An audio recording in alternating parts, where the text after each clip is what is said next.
Hai Kak Mary, ini sesinya akan kita record demi pembelajaran bersama dan nanti rekan-rekan yang memang tidak berkenan untuk diliput ataupun suaranya untuk tidak direkam boleh gunakan fitur kolom chat. Dan di sini saya menggunakan sesi online ini atau webinar ini based on my experience dan juga beberapa penggunaan lah ya selama saya berkarir 13 tahun di dunia tambang, migas, manufacturing dan lain sebagainya. Jadi memang ini tuh dasar yang utama tentang metain sebenarnya potensi diri kita itu sejauh mana gitu ya. Oke, aku share ini slide-nya mostly the same sama dengan teman-teman yang hadir di sesi minggu lalu ya. Minggu lalu sudah ada yang hadir dan kita bisa gunakan mungkin nanti aku kasih study case, salah satu study case yang bisa kita bahas bareng. Oke, kita masuk dengan SWOT ya. Jadi, SWOT ini itu adalah terminologi atau abbreviation dari strengths, weakness, opportunity, dan threats. Kalau misalnya kawan-kawan di dunia corporate, pakainya mungkin macam-macam ya. Ada yang pakai fishbone diagram, ada yang pakai FTA, dan lain-lain. Itu approach-nya hampir sama. Intinya kita itu harus tahu nih, dua item, kekuatan dan kekurangan ataupun kelemahan kita itu datang dari diri sendiri. Aku mention lagi ini karena di kawan-kawan yang memang mau lanjut ke LPDP ini ada juga ya pertanyaannya. Jadi dia akan menanyakan, tuliskan kelebihan kamu dan kekurangan kamu. Nah, di sini kita itu harus menggali potensi dari dalam diri kita. Sebenarnya aku kuatnya di mana? Dan ini tuh sekali lagi bisa didapatkan dari personal reflection ataupun feedback dari teman kerja. Bisa feedback teman kerja atau orang tua ataupun pasangan ya di strength dan weakness. Nah, kalau weakness ini adalah item yang membuat kita seringkali gagal ataupun error, terjatuh di sana ya. Ada pekerjaan yang berulang kali tidak dapat kita selesaikan dengan maksimal. Nah, kalau opportunity ini adalah faktor luar dari eksternal yang bisa kita lihat. Apakah memang kekuatan kita yang dari strength itu bisa mendukung peluang yang ada saat ini?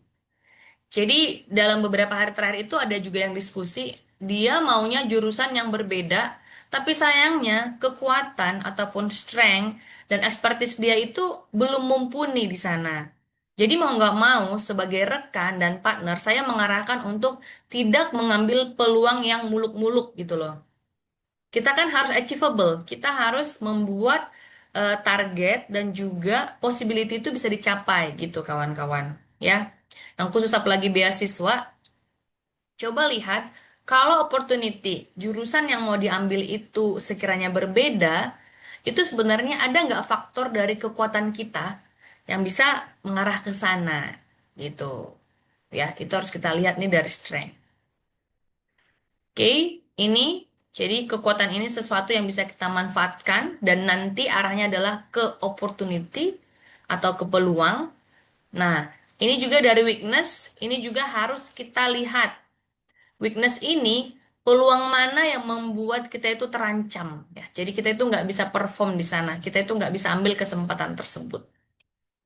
Nah, ini kawan-kawan harus lihat. Kemudian di sini dipastikan untuk yang threats ya, threats ini ancaman. Jadi kalau dimasuk essay Australia Award itu masuknya di mana teman-teman? Support statement nomor berapa nih? Threats. Ancaman, penghalang. Nomor 5 terakhir. Well, yes, betul Bu Sadri. Jadi what's constraint ya? Jadi constraint, halangan, tantangan yang bisa membuat kita itu terhambat mendapatkan opportunity, tujuan, nah, goal kita ya. Itu ada di nomor 5. Ini kawan-kawan bisa lihat. Jadi nanti kalau misalnya teman-teman ya menjawab di strength, kekuatan. Ini bisa masuk support statement nomor satu ya, nomor satu, dua, tiga, itu bisa masuk strong di sana. Apalagi nomor tiga tuh, what challenge have you solved gitu.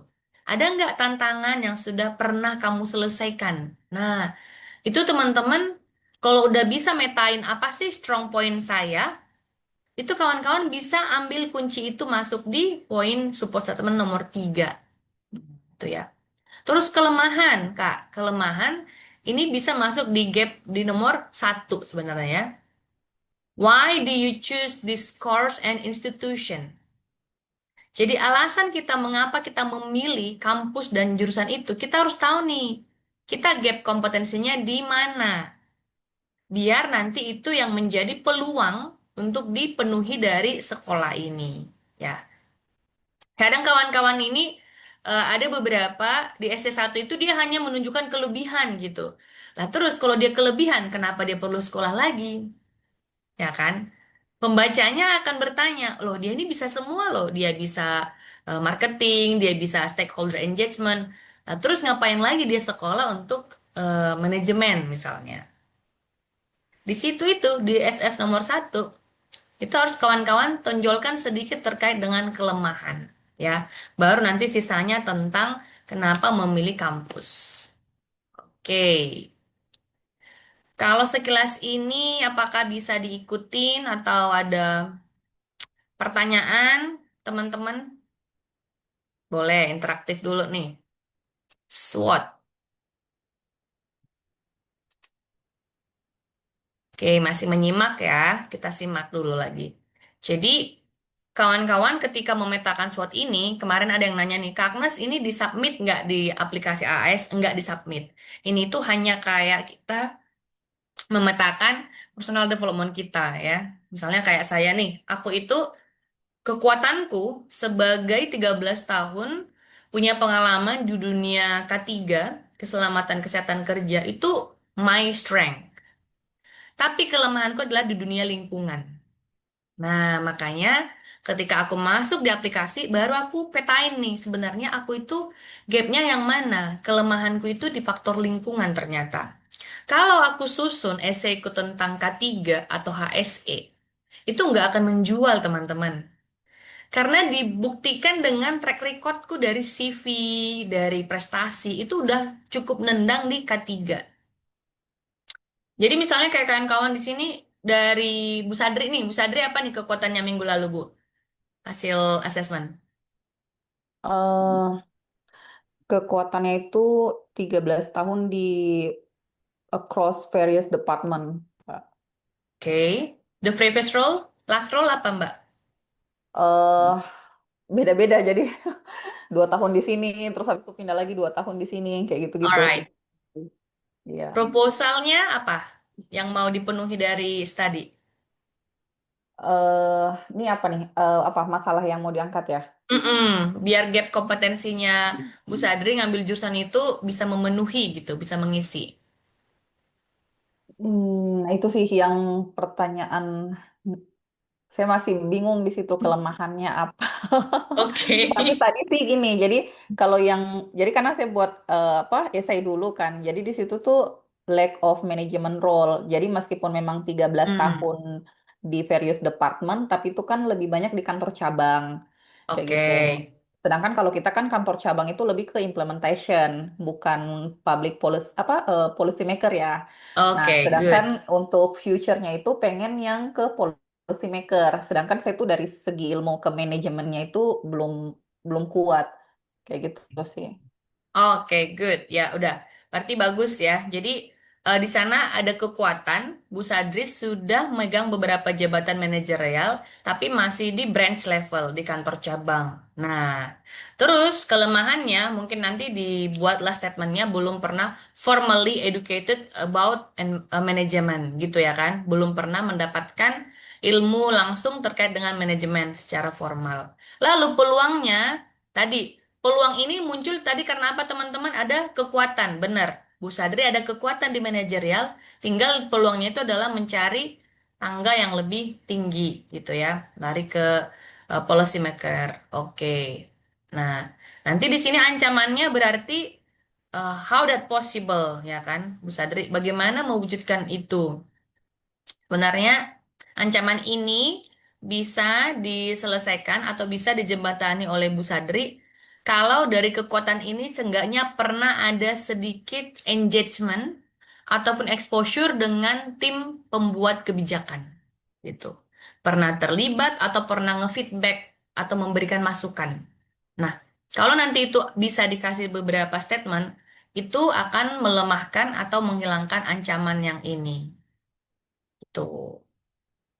Oke, coba ini ada dari Kak Firna.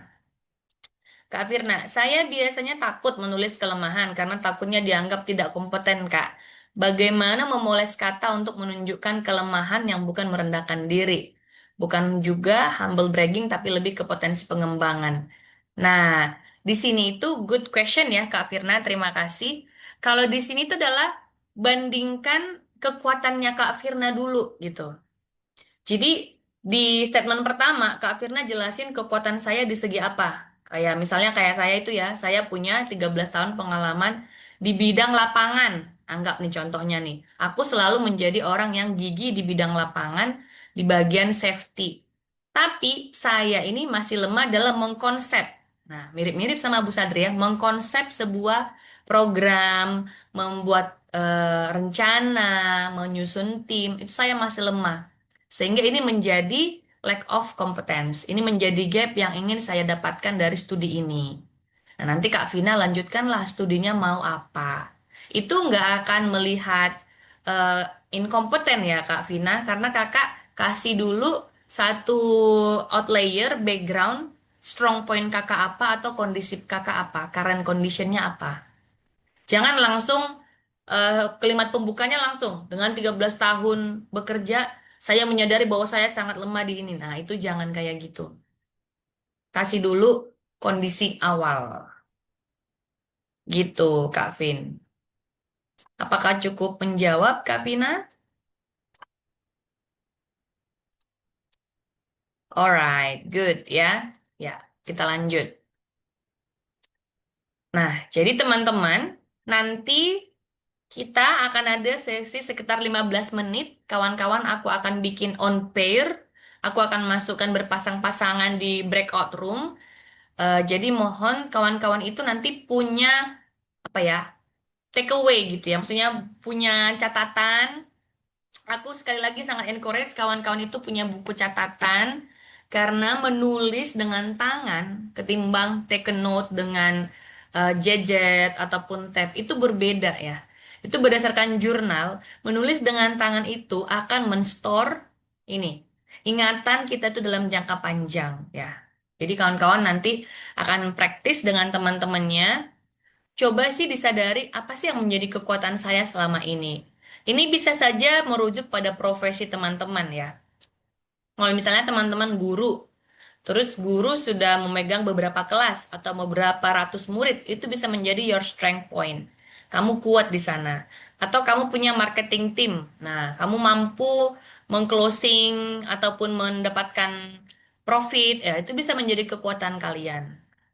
Kelemahannya apa? Nah, nanti direnungkan, coba dipikirkan, lalu yang kelemahan ini menjadi poin kita untuk mencari apa sih pendidikan dan juga training sertifikasi yang perlu untuk menutup kelemahan itu. Gitu ya, kawan-kawan. Nih, kekuatan apa yang berjalan baik, bidang apa yang Anda sukai, apa yang dilihat orang lain dari diri Anda. Kemudian, apa sih program-program yang pernah kita jalankan untuk perusahaan kita. Nah, contohnya ini ya, tim leadership. Nah, aku mungkin angkat izin kasusnya Bu Sadri misalnya ya. Bu Sadri mampu di bagian cabang, tapi belum pernah exposure ke pusat gitu. Jadi tanpa harus mengatakan Bu Sadri sebagai pemangku kebijakan pun, sebenarnya bisa loh lack of assessment-nya itu adalah di leadership. Karena scope ya, scope kecil masuk ke scope besar. Ini kan juga bisa menjadi kekuatan ataupun kelemahan. Saya perform dalam skop kecil. Misalnya aku perform ketika ngurus satu pabrik. Tapi ketika dimandat untuk megang lebih dari satu pabrik, aku nggak perform. Nah, ini tuh menjadi kelemahan juga gitu ya. Jadi kawan-kawan bisa perhitungkan selama ini dari prestasiku atau pembelajaranku, aku itu kuat dan lemahnya di mana. Pernah nggak teman-teman sadarin kalau di kampus ada yang jago dalam presentasi tapi dia lemah gitu ya, lemah membuat slide, lemah research, dia nggak punya ide gitu.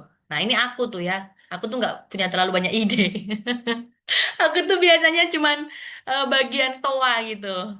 Tapi ada yang orang bisa ide, tapi dia kurang bisa present. Nah, ini tuh kawan-kawan bisa sadari sendiri ya.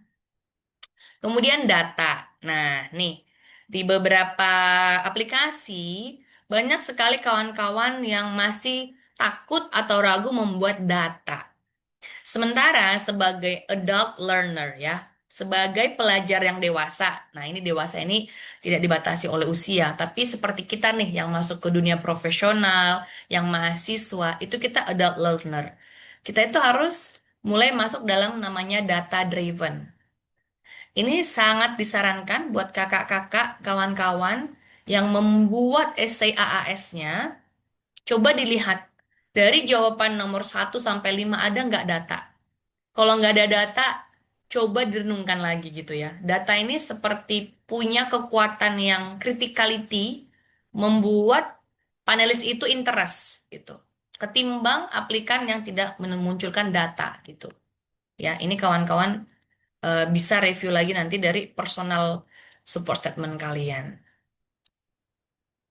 Oke, Kak Emilia nggak bisa presentasi. Nah, ini bisa nih menjadi opportunity ya, Kak Emilia. Jadi masuk di opportunity nanti, kenapa Kak Emilia harus masuk ke dunia master degree, misalnya di Australia? Karena di sana itu ada pola assessment-nya adalah presenting, oral presentation. Nah, itu Kak Emilia bisa masukkan di bobot support statementmu. Misalnya di nomor 1 tuh, kenapa memilih kampus dan studi ini? Nah, kakak bilang, jurusan ini tuh mewajibkan mahasiswanya melakukan presentasi gitu. Dan ini adalah kompetensi yang ingin saya dapatkan untuk mendukung karir saya ataupun pekerjaan saya ke depan. Gitu ya, Kak. Oke. Coba yuk kita diskusi nih. Tadi kita belajar ada SWOT ya. Kita udah belajar strength dan weakness. Kita kupas dulu nih satu-satu. Coba dari di sini, tadi case ini, Ibu Cita, apa yang menjadi strength beliau? Apa yang menjadi kekuatan beliau? Nah, seorang guru tutor online bernama Cita. Dia telah mengajar 5 tahun di berbagai platform. Ya, berarti di berbagai platform. Ia mengajar siswa menengah dalam bahasa Inggris gitu dan keterampilan akademik di sini. Nih, ganti nih ya. Cita, si Cita lah ini. Cita ingin meningkatkan kompetensi profesionalnya agar dapat nih. Satu, mengembangkan kurikulum pembelajaran digital yang lebih efektif, memiliki peluang karir sebagai instructional designer atau educational leader. Nah, ini berkontribusi dalam pengembangan sistem digital di Indonesia. Oke. Ia berencana melanjutkan studi Master of Education dengan fokus Educational Leadership atau Digital Learning. Oke. Coba kawan-kawan, tentukan apa yang menjadi strength, kekuatan dari Bu Cita ini. Yuk, boleh dicatat di chat atau bersuara. Saya Kak Agnes. Silakan Kak Emil, apa? Nah, yang pertama, eh, Bu Cita sudah mengajar 5 tahun, Hmm. kemudian pandai terampil dalam mengoperasikan platform pembelajaran digital. Oke, good. Jadi apa? Strong point dia adalah melek teknologi lah ya. Terus punya pengalaman mengajar. Oke, good. Itu strong point dia. Apalagi? Terima kasih Kak Emil. Sama Kak Agnes. Punya pengalaman di beberapa platform. Yes, ya. Jadi bukan cuma satu platform. Betul, Arida. Jadi dia banyak nih. Mungkin dia bisa pakai Teams meeting, Zoom, web, apa macam-macam gitu ya. Oke, good. Kalau kita lihat lagi di sini, kalau teman-teman lihat apa yang menjadi weakness-nya dia dong. Apa? Weakness-nya. Terlihat sepertinya sudah bagus ya. Tapi apa yang bisa kita tonjolkan di weakness-nya teman-teman? Belum bisa belum bisa mengembangkan kurikulum pembelajaran digital secara efektif kali ya, Kak? Yes, good. Berarti dia kurikulum ya, kurikulum dia konsep. Dia konseptor belum dapat nih, konsep ya. Dia belum bisa mengembangkan. Kalau mengembangkan berarti diawali dari apa? Kenapa sih kita bilang, kamu ini harus berkembang? Berarti dia harus bisa ini, mereview ya. Sebelum bisa berkembang kan harus mampu mereview nih. Nah, di sini ya. Jadi dia masih butuh ilmu dalam mereview kurikulum lalu mengembangkannya. Terus, apalagi weakness-nya kira-kira? Bisa nggak? Mungkin saja, karena beliau di online, bisa saja weakness dalam kondisi offline. Ya nggak? Ada nggak yang seperti itu? Berani di layar, tapi kalau udah langsung nyata orang-orangnya tuh, waduh kayaknya blank gitu. Bisa jadi, bisa kita masukin catatan. Lalu mungkin kalau bisa kita lihat, apa lagi nih? Selama 5 tahun, ia mengajar siswa sekolah menengah dalam mata pelajaran bahasa Inggris. Oke. Nah, sekarang kita lihat peluang ya, peluangnya. Peluangnya bisa dia belajar tentang konsep kurikulum, ya. Kemudian mereview, kayaknya dia ini masih lemah dalam mereview karena dia juga mau membuat sistem yang efektif, ya kan? Efektif itu artinya tepat sasaran gitu, langsung dan tidak wasting time gitu. Nah, kalau kita lihat kata-kata nomor 2 nih, memiliki peluang karir sebagai instructional designer atau educational leader. Kira-kira poin nomor 2 ini sasarannya masih anak SMA atau siapa kawan-kawan? Ini kan sekolah menengah nih. Menurut kalian siapa yang diharapkan Bu Cita di poin nomor 2 nih?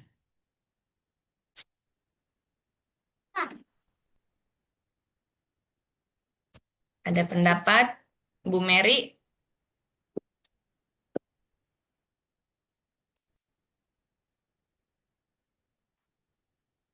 Yang lain? Bella? Mbak Wayan? Ya, izin ya Mbak. Ya, silakan. Poin 2 itu memiliki peluang karir sebagai instructional designer dan education leader itu artinya sasarannya mungkin guru-guru atau rekan sejawatnya. Yes, good. Betul, terima kasih Bu Mary. Jadi dia mau naik level kan? Yang awalnya dia udah 5 tahun ngajar SMA atau siswa-siswa, tapi dia ini terinspirasi. Aduh, aku juga pengen dong jadi instruktur atau menjadi katalis, menjadi leader untuk kawan-kawan guru yang lain. Nggak harus terbatas di sekolahnya, mungkin ada perkumpulan guru-guru IT atau digital learner di kabupaten dari dinas pendidikan. Nah, dia terinspirasi ke sana. Jadi dia butuh pendidikan yang mengarah ke sana. Itu kawan-kawan. Terus dia ada aspirasi lagi nih. Aku juga maunya Bu berkontribusi dalam mengembangkan sistem pendidikan di Indonesia. Nah, ini skopnya mau kemana dia kawan-kawan? Dia mau menyasar siapa nih? Kira-kira. Pemerintah, Kak. Yes, betul Kak Wayan ya. Jadi kalau skopnya Indonesia, pemerintahan bisa melalui dinas pendidikan ataupun ya ini ya nanti komunitas guru misalnya komunitas guru se-Indonesia.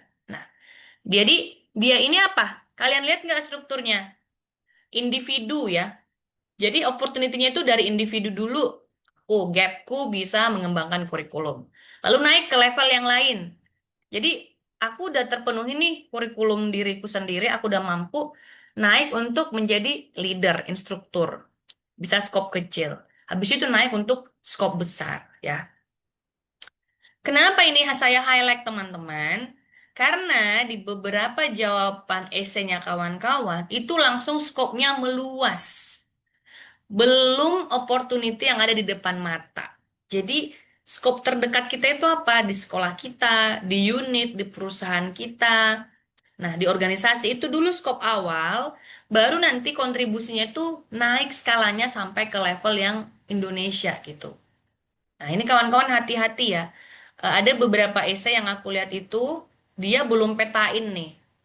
Strength, weakness, opportunity-nya dari skala kecil sampai luas. Akhirnya, ketika masuk essay, itu esainya terlalu mengambang ya. Tadi juga ada yang chatting pribadi, Kak, aku masih ngambang. Ya, karena nggak clear dari skopnya. Nah, makanya SWOT ini coba dipakai ya kawan-kawan.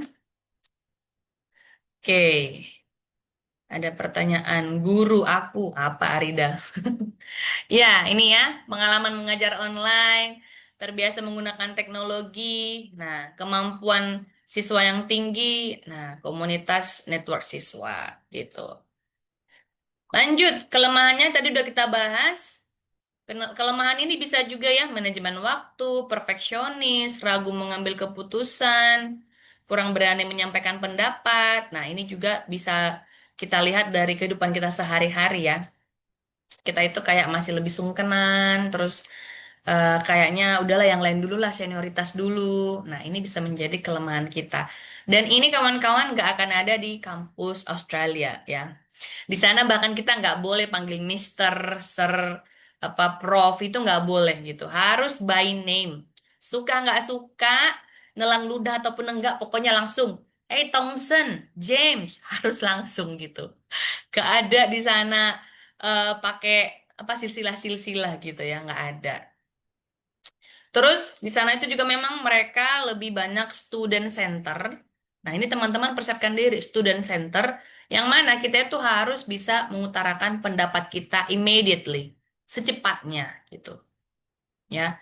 Dan kita itu harus punya prinsip nggak ada statement yang good or bad. Semua itu good ya. Di sana ini kita harus menghindari sisi-sisi yang kayak blaming gitu, mental blocks. Ah, udahlah, ini terlalu receh nih pendapat saya, itu nggak boleh ya.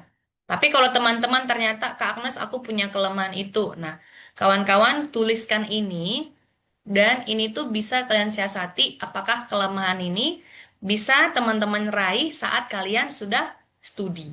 Ya, itu. Ini weakness-nya. Jadi dari Bu Cita tadi, dia belum punya pendidikan formal tingkat master, kemudian dia ini ya, kurang pengalaman riset akademik. Katanya dia tadi mau mengembangkan kurikulum, tapi dia juga belum pernah riset akademik. Kemudian pengalaman manajerialnya terbatas dan belum familiar dengan kebijakan pendidikan nasional. Nah, kalau saya sebagai Bu Cita, dan tadi aku mau ngambil Master of Education, aku pastikan kawan-kawan, kampus yang menyodorkan tentang Master of Education itu ada ini, kurikulum yang ini, review kebijakan pendidikan. Ya, jadi di essay kita bilang, saya mengambil kampus ini karena dia ada subjek terkait dengan review policy skala nasional yang menjadi kelemahan dan gap kompetensi saya saat ini. Itu. Jangan sampai weakness-nya kalian ada 4, di statement-nya kalian itu tidak kalian rangkum misalnya ya, atau tidak kalian sebutkan kenapa kalian perlu di studi tersebut. Apalagi yang kayaknya menggiurkan nih, aduh Kak Agnes bagus-bagus ya. Kok kayaknya Master of Digital Learning, Master Inklusi, kemudian Master of Sustainability, kok menarik gitu. Kalian akan semakin galau, wasting time, kalau nggak punya peta ini, peta weakness ini, ya kawan-kawan. Oke, peluang. Peluang tadi sudah kita lihat. Peluang kita sekarang lagi banyak. Kawan-kawan, selain Australia Award, AAS, teman-teman juga yang suka di dunia journaling atau riset, itu kita banyak kali peluang terbuka ya, kayak RTP, Research Training Program, short course, itu lagi banyak sekali yang keluar. Jadi ini peluang buat teman-teman yang suka melek tentang opportunity untuk studi di luar ya. Ini, pengembangan teknologi, data. Jujur ya, waktu aku keterima AAS itu, aku tuh ada nyesal gitu. Aku tuh kayaknya pengen ganti jurusan. Jurusannya malah lebih cross. Jurusannya itu kayak digital marketing gitu. Digital marketing. Katanya ke depannya bakal banyak digitalisasi gitu ya. Nah, itu salah satu yang menggiurkan juga. Sayangnya aku ya sadar diri. Di strengthku gak ada yang mengarah situ sebelumnya. Jadi di 13 tahun itu belum ada strengthku yang mengarah digitalisasi gitu. Tapi itu salah satu hal yang bisa di-create kalau waktunya cukup ya. Cuman waktu itu waktuku nggak terlalu banyak untuk explore itu, teman-teman. Ya, peluang.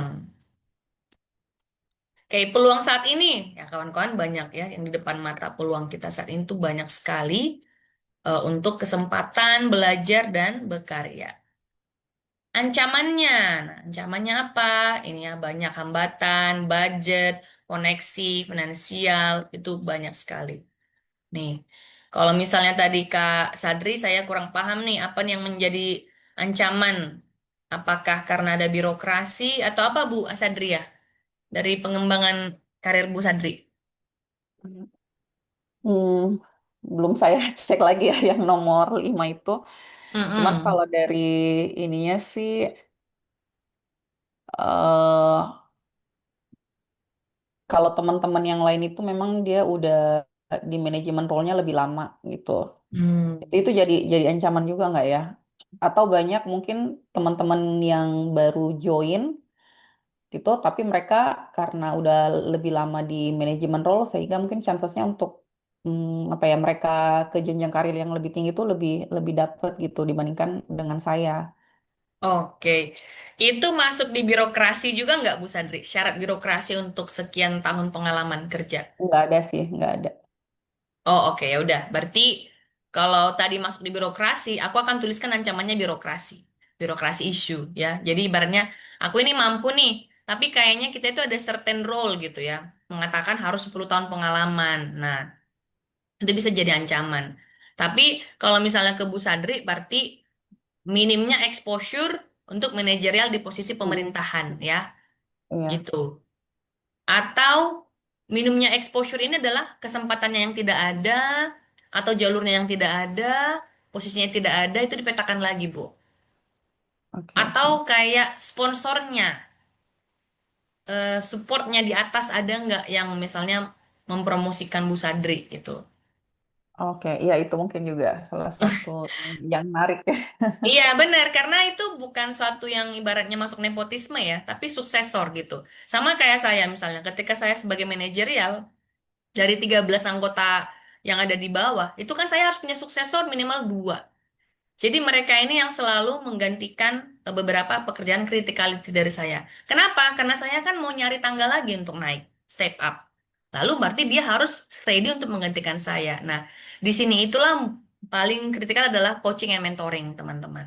Nah, Bu Sadri juga bisa statement ancamannya tidak ada mentor di kantor yang bisa melatih saya untuk ready kepada posisi tersebut. Itu bisa juga. Mm, Ya, karena oke, dimanapun karir, development, studi itu kita selalu punya supervisi ya, ataupun mentor gitu. oke. Oke, Ya, thank you good, Kak. Bu Sadri, nanti explore lagi. Nah, kawan-kawan bisa lihat ancaman itu banyak ya, persaingan beasiswa, keterbatasan waktu, atau teman-teman yang dari senasib kayak aku nih, karir gap gitu. Gap year, selama ini sudah kebanyakan di rumah atau beda kerjaan gitu ya. Ini aku contohnya untuk suamiku ya. Ada nggak dari sini? Mudah-mudahan nggak ada. Jadi dia ini ancamannya banyak sekali pekerjaan yang dia lakukan tapi nggak relevan dengan studinya S1 gitu. Dan itu menjadi ancaman ketika dia mau apply S2 ya kan. Karena eh, experience-nya itu nggak linear gitu. Meskipun aspirasinya itu tetap mau linear dengan jurusan S1, tapi dia terancam karena tidak ada bukti otentik yang menyatakan dia ini cocok untuk jurusan S2 yang akan dia lamar. Tuh. Nah, itu menjadi ancaman juga untuk kita. Oke, kawan-kawan, jadi ini dia untuk SWOT-nya. Teman-teman, ini adalah sesi terakhir untuk SWOT karena di 2 minggu ke depan saya akan masuknya ini adalah ke essay. Jadi teman-teman yang udah ikut sesi ini ada sekitar 25 orang, sesi minggu lalu juga sekitar 20. Saya berharap semua kawan yang udah masuk di sesi SWOT udah punya pegangan, sehingga ketika kita masuk nanti di essay Australia Award, kawan-kawan nggak lari dari catatan tersebut. Oke? Nah, ini dia bersikap realistis dan juga bisa ditanyakan ke kawan yang tadi. Misalnya nih kan belum saling kenal ya. Nanti di room atau di breakout room buat aja seperti ini. Siapa saya gitu ya. Kawan-kawan kasih deskripsi singkat. Saya ini Bu Mary udah guru sebagai ini ini. Nah, jadi kawannya bisa kasih feedback. oh Bu Mary, jangan-jangan peluangnya itu bisa ekspor ke role capsek misalnya ya, atau ke apa gitu. Nanti di sini walaupun teman-teman baru, kalian bisa bertukar pendapat dan sharing. Oke, ada pertanyaan tentang membuat SWOT atau masih ada yang bingung? Nggak ada. Kalau nggak ada, kita masuk ke breakout room ya. Teman-teman, feel free boleh mematikan kamera, tapi berharap di sesi ini kawan-kawan bisa interaktif biar punya kenalan yang lain. Kita akan belajar bikin SWOT. Nanti aku akan muter-muter ke roomnya kalian. Di Kak, sini ada izin bentar Kak. Oh iya, silakan Kak Mary. Bisa di-share nggak Kak tadi yang apa gambaran dari SWOT tadi yang tadi ada strength, weakness gitu loh. Tidak, kita Yes. bisa ada gambaran tuh kalau kita nanti di breakout nanti. Oke, oke. Aku bikin di chat room aja ya. Ya, Coba. boleh. Oke, sip. Ini kita ada 20, kalian semua on kah? Kalau aku bikin dua-dua, ada pasangannya nggak? Takutnya Dua, nanti. 25 sama Kak Agnes sudah 24 deh kayak cukup. Iya, udah. Coba aku bikin berempat aja ya. Biar yang lain mungkin karena ada yang sambil ngomong anak, ngomong dedek, tetap bisa ngikutin. Oke. Hmm, sama kayak aku juga saat ini lagi kerja di Sarai Saya aja ya yang putus-putus ya atau di khusus ya. iya ya.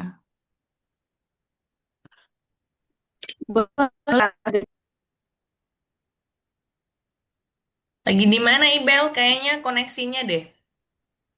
Tapi Di gambarmu aku juga jelas. putus-putus kayaknya, Kak. Jadi nanti kami juga akan bantu untuk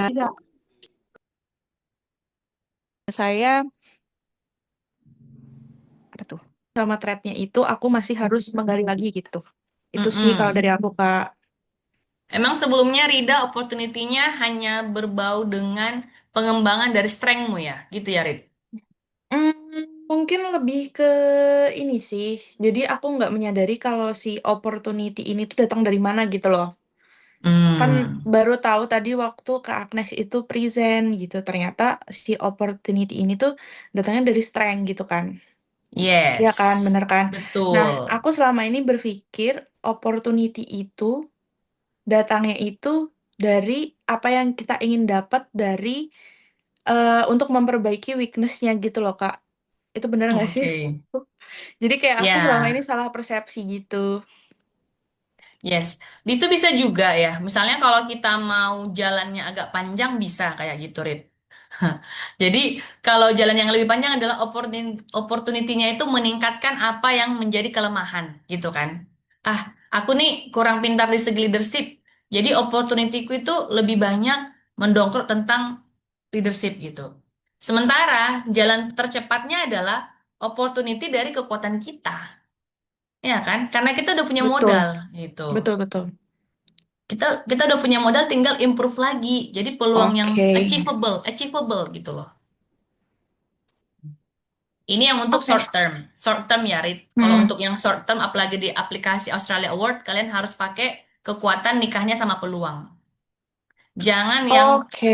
jangan kelemahan ke peluang. Kenapa? Karena nanti lama. Achievable-nya itu Hmm, timeline-nya semakin jauh. Makanya I aku bilang see. tadi, kelemahannya leadership nih, tapi pengen langsung scope Indonesia. Terlalu jauh. Jadi di aplikasi kita jadi nggak strong. Nah, itu kenapa aku juga notice, Kak. Jadinya kalau misalkan waktu itu kan Kak Agnes juga review isi aku ya.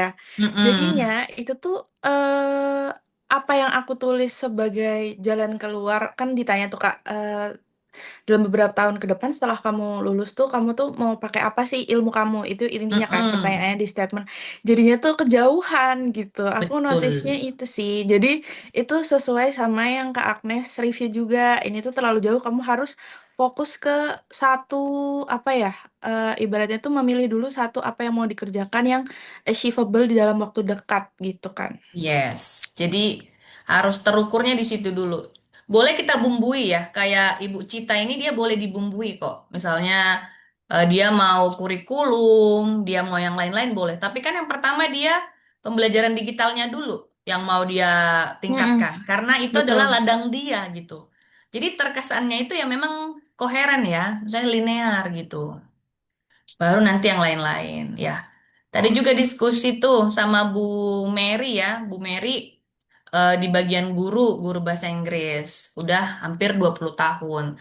Tapi dengan studi nanti S2 atau Master of Leadership Education, maunya menjadi guest speaker, pembicara di luar. Good, tapi sebelum ke sana itu harus ada satu hal yang memang datang dari our current condition gitu, yang mendukung kita dari kekuatan yang kita miliki itu apa nih yang mau kita langsung capai dari Australia Award, dari beasiswa. Itu kita gunakan ini, memanfaatkan opportunity kita. Ya kan? Sama juga Bella juga tadi gitu ya. Bella dari segi HR, terus opportunity-nya juga mau level HR. Yang paling enaknya lagi buat kawan-kawan yang ada organisasi terus yang didukung dari kantor, langsung minta tanya ke atasannya. Yang Bapak pikirkan, yang dibutuhkan organisasi kita itu apa? Kamu lihat, masuk nggak peluang itu dengan dirimu, kompetensimu. Itu langsung menjual banget loh, teman-teman. Misalnya di Bella tadi HR Management. Kan sekarang kamu udah punya HR Manager atau HR Vice President. Kamu lihat apa yang berbeda dari dia gitu. Dan apa eh, dream role yang kamu harapkan di posisi itu yang belum dia miliki. Itu menjadi gapmu. Itu yang menjadi sesuatu yang harus kamu kerjakan di studimu nanti gitu. Makanya ini harus banyak ngomong sama sekitar ya. Misalnya nih, Bu, aku bikin essay. Yang penting aku ini seorang entrepreneur. Dengan ilmu entrepreneur, aku bisa meningkatkan profitku dan aku bisa mengclosing orderan. Nanti tahu-tahu lah itu Australia, pasti kan orderan ini bisa meningkat kepada komunitasku dan lain-lain. Nggak bisa, harus spesifik.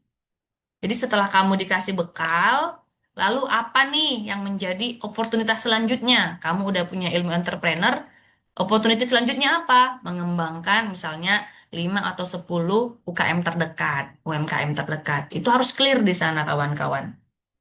Ya kan? Jadi ini harus dipegang dulu nih. Kalau teman-teman kayak tadi tuh masih ragu, Bu, aku bingung nih ngasih kelemahan apa. Kayaknya terlalu banyak kekuatan. Nah, ini perlu ngobrol banyak ya. Sama kayak aku tuh.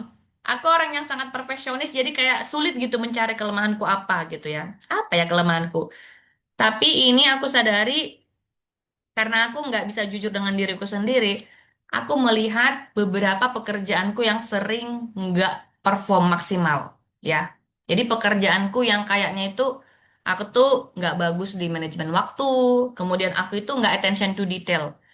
Jadi aku pernah bikin kekuatanku itu perfeksionis, tapi kelemahanku lack attention on detail.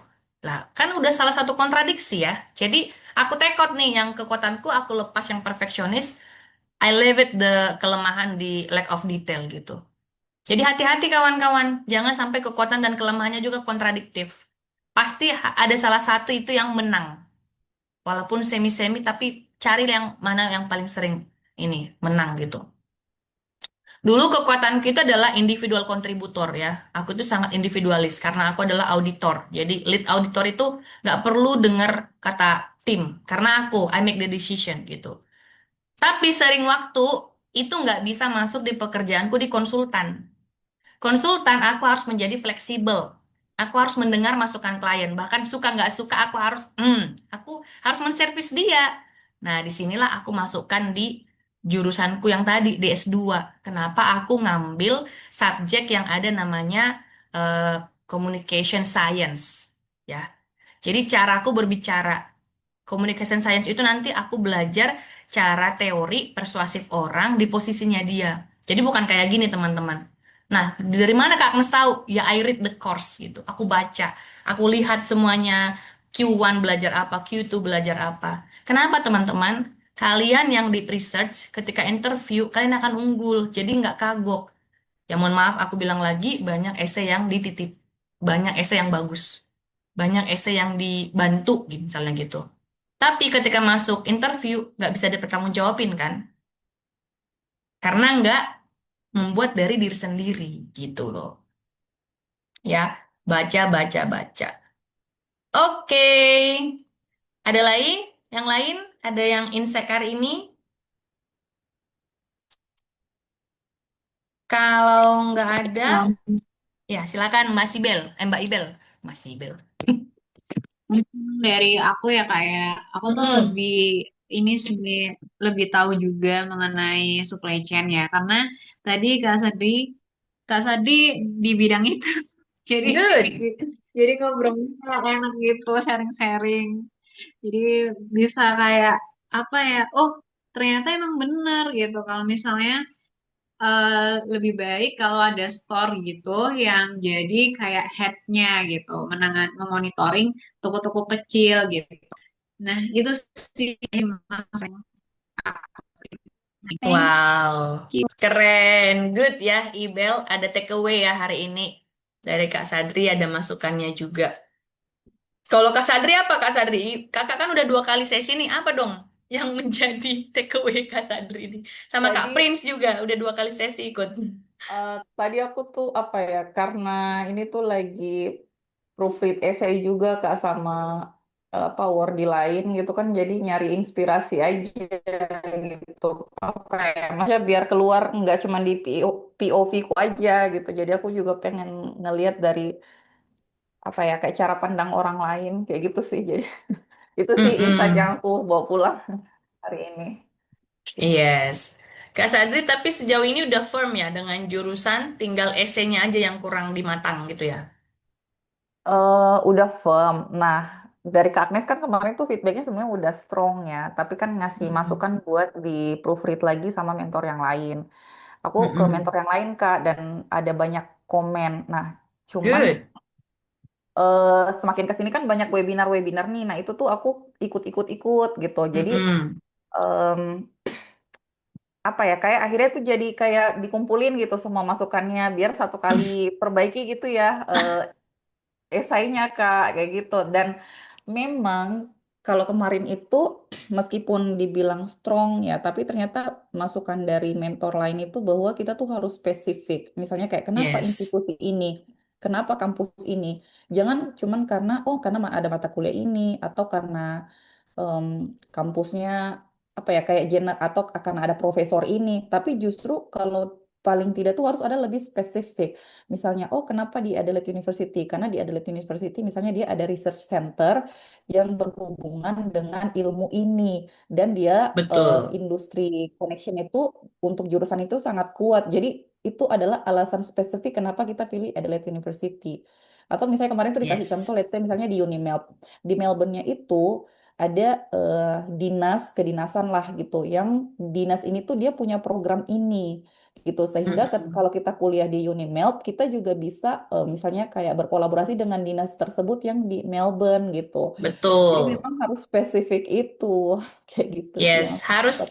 bayangin ya, di zamanku aja udah jawaban template gitu ya. Dan kalau di angkatan ini lagi jawaban template, maka otomatis award di lain kan akan mirip-mirip nih jawabannya. Kalian harus punya hal yang unggul atau outstanding. Aku nggak tahu, Arida ya yang nanya tahun lalu ya, Rit. Kakak tahu nggak mau praktek di mana gitu ya, Rit? Itu ya pertanyaan JST-mu ya, Rit. Kamu atau bukan tuh yang nanya? Iya ya. Jadi Arida nanya, Kak, kamu tahu nggak nanti waktu kuliah itu OJT di mana? Tahu, karena aku searching. Iya ya, Rit. Kalau nggak Iya, salah. aku yang nggak tahu karena aku Iya, nggak expect kalau pertanyaan itu akan muncul, jadi aku kayak, oh my yes. God, gitu loh. Ya, betul. Arida bilang, siapa sih Kak yang searching sejauh itu? Katanya, aku Rit, aku searching. Aku bilang, loh, semuanya Kak kita baca. Iya, memang seperti itu teman-teman gitu ya. Jadi kita akan exposure di mana, labnya ada berapa, kayak kata Kak Sadri tadi tuh, itu harus dicatat. Kalau kayak aku dicatat, lalu aku pilih satu yang unggul. Jadi kenapa UNSW? Karena UNSW itu punya namanya Smart Center, pusat semua material limbah yang ada di Australia. Satu-satunya itu yang punya lab untuk assessment itu environmental friendly adalah UNSW. Jadi waktu aku statement itu ke panelis, dia udah tahu gitu ya. Wow. Tapi nggak cuma sampai situ kawan-kawan. Aku email ke profesor lab head-nya. Jadi mereka nanya, have you ever correspondent? Yes, we talk in person in Zoom. Jadi dia ya udah sih gitu ya. Jadi dia bilang anak ini tuh udah way beyond another gitu. Dia udah more than ready gitu. Dia udah tahu ada lab, dia udah tahu semi assessment, dia udah pernah Zoom sama itu profesor, dia udah email itu profesor. Aku ikut webinar, aku kayak kepoin dia. Jadi ya mungkin that's the point gitu. Kenapa mereka mengatakan anaknya sudah paham dan memang ini adalah dreamnya dia. Walaupun akhirnya aku nggak di kampus UNSW, but I know the whole system UNSW. Karena itu loh teman-teman, aku tuh kayak pokoknya di tahap aplikasi itu dulu nih yang dikejar, itu dulu yang benar-benar digelutin gitu. Ya, Bu Sadri benar sekali ya Bu Sadri. Yang template itu jurusan, profesor itu template. Kalau ada uniqueness yang bisa kalian cari, cari. Misalnya yang urusan lingkungan ya. Kalian tahu ya Kak Fajar yang di grup itu, yang di grup ruang belajar, itu kan ngambilnya sama kayak aku. Environmental UNSW. Meskipun kita akhirnya milih berbeda final decision. Karena topik kita hampir sama. Waktu kami diskusi ternyata esainya dia sama. Dia ngangkat tentang harvesting rain. UNSW adalah satu-satunya kampus yang punya seluas itu waduk untuk mensuplai air. Dan itu airnya itu dari air hujan. Selama 1 tahun, 2 tahun mereka tampung. Dan mereka alirkan ke semua asrama dan semua building. Ternyata jurnal yang sama aku baca juga dengan Fajar gitu. Tapi somehow kami sama-sama lulus gitu ya. Jadi di sini tuh bisa dilihat sedalam apa kami sama-sama mencari tahu jurusan itu, mencari tahu kelebihannya, walaupun isu yang kami angkat sama, tapi karena kontribusi kami berbeda, aku di bagian swasta, dia di bagian government, probably mereka hitung gitu loh. Oh, dua-duanya bisa di-consider gitu loh kawan-kawan. Oke, ya mudah-mudahan jadi insight buat teman-teman semua dan berharap ya kawan-kawan semakin mantap dan matang. Sekali lagi, aku setuju dengan kata Kak Sadri, coba teman-teman dengar banyak POV gitu ya, catet, catet, catet gitu. Kalau Kak Sadri bilang tadi mau dengerin dulu baru edit, monggo. Kalau aku dulu hampir 16 kali revisi, jadi tiap ada dari satu, aku edit. Tapi sistemku itu beda gitu. Dari A aku revisi aku kasih ke B, dari B aku revisi sampai C. Tapi warning aja H-1 minggu nggak usah lagi pegang essay ya. Maksudnya dimantepin di situ kawan-kawan. Sama juga nanti kayak mau wawancara juga jangan pernah wawancara latihan itu H-3 hari karena itu akan crowded di otak kita ya. Jadi kita kayak nggak ready, nggak settle gitu saat mau submit aplikasi. Dan jadinya kayak lebih feel guilty. Aduh, harusnya ini lagi nggak ada. Decision on your head. Oke, terima kasih semuanya sudah bergabung di sesi siang ini. Pasti kawan-kawan juga masih dalam kesibukan dan saya mohon maaf apabila ada kesalahan ucapan, intonasi, ataupun perkataan. Sebelum kita closing, kita boleh ambil dokumentasi dulu. Mari kita berfoto. Mungkin ada yang mau on cam, silahkan. Alright, gaya yang paling unyu. Bebas. 1, 2. Oke, tunggu Kak. Bu Mary terlambat tadi onnya. Bentar. Oke, sekali lagi. 1, 2, 3. Alright, terima kasih ya kawan-kawan. Selamat kembali beraktivitas. Yang mau DM-DM Terima kasih boleh, banyak Kak. tapi Ya. ya Thank you, please Kak. expect Makasih delay banyak, Kak. response. Semuanya. Bye-bye. Makasih banyak Agnes. Sampai jumpa Thank lagi. you. Siap-siap selalu. Sama-sama Bu Kasih. Nova.